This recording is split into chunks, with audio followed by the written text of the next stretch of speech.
So they told their leader, they said, now we can attack. And they did attack, and they took northern Spain. It is the young men and women, the young men and women, how are they growing up? What interests them? What is occupying their mind that would determine the future of Islam? Not the old men,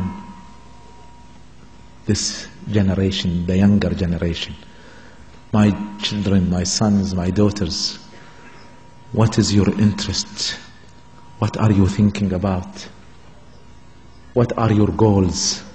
What are your ambitions? Women, girls, or jihad and Quran? That will make the whole difference.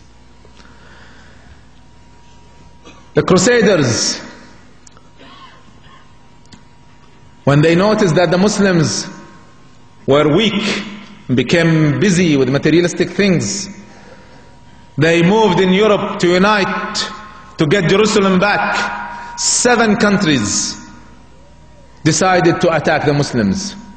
3 kings, the king of France, the king of Britain, and the king of Germany, led the armies themselves. Do you know how many were sent to conquer Palestine from Europe? 500,000 were sent to conquer Jerusalem. From the sea, from the north, and they did. It's a long story. I have explained it in my latest series, Tareq Al Suwaidan, still to be published very soon, inshallah. And they did.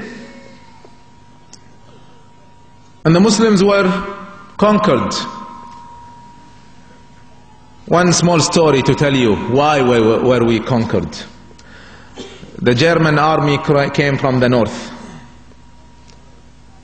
went through Turkey to northern Syria to the city of Antakya. Antakya was surrounded from the land. The only access they had was the sea.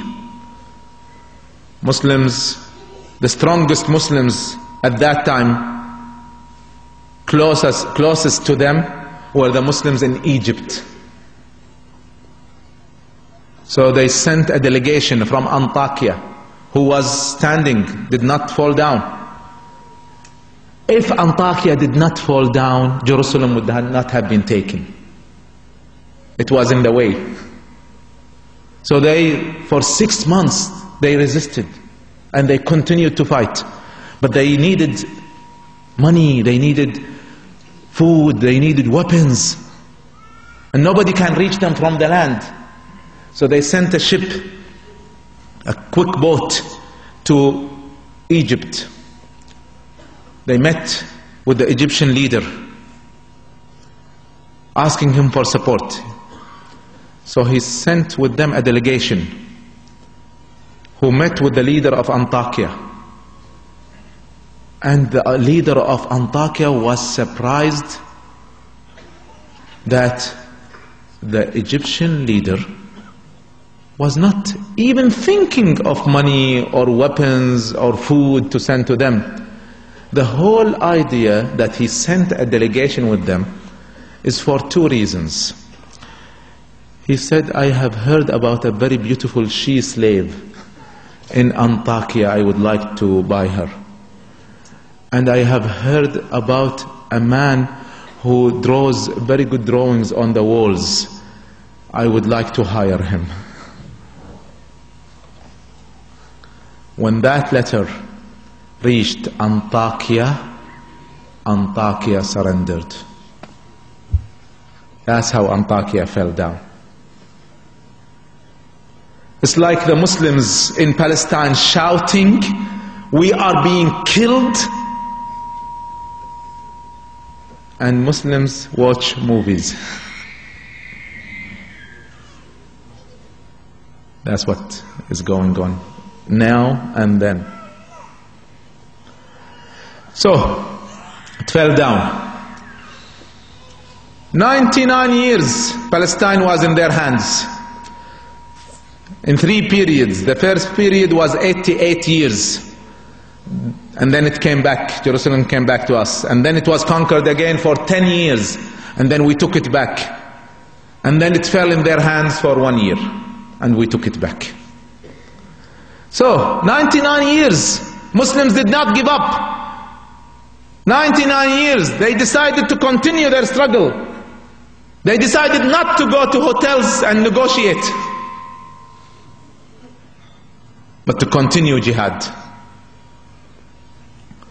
How did Muslims get Jerusalem and Palestine back? We all know about Salahuddin, but we don't know where did Salahuddin come from.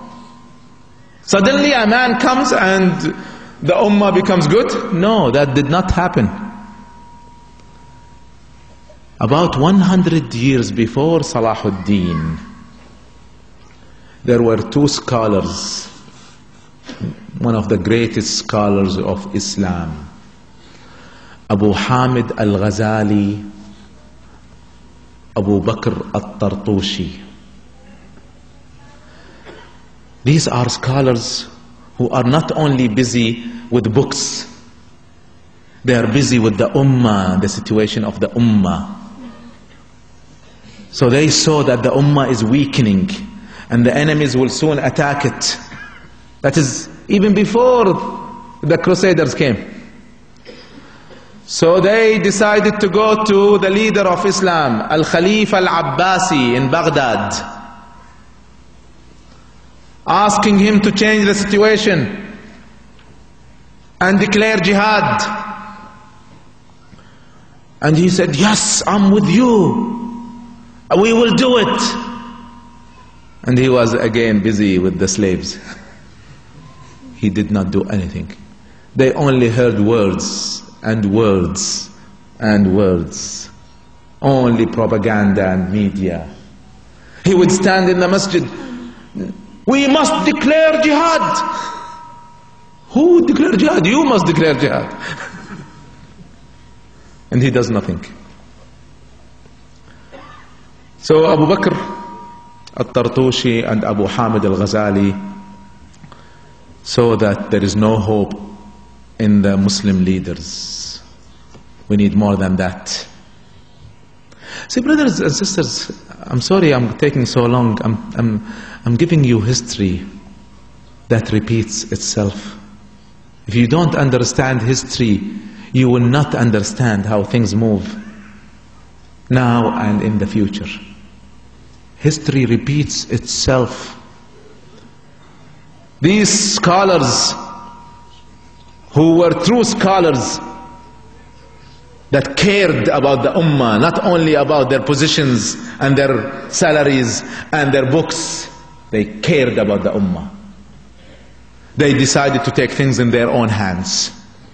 And they started to collect the scholars. And they started to educate Muslims about Islam. And they emphasized on young men and women.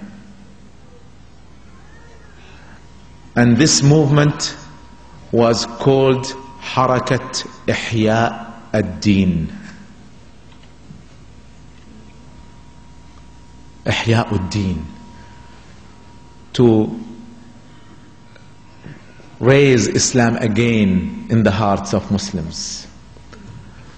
And they succeeded. And suddenly this movement started to spread. Some cities it was more effective than others. Some workers for Islam were more devoted and hard workers than others. See, Islam, although it is the religion of Allah subhanahu wa ta'ala, and Allah subhanahu wa ta'ala can say, be, and Islam shall be, and conquer the world. But Islam does not work this way. It never works this way. You have to struggle.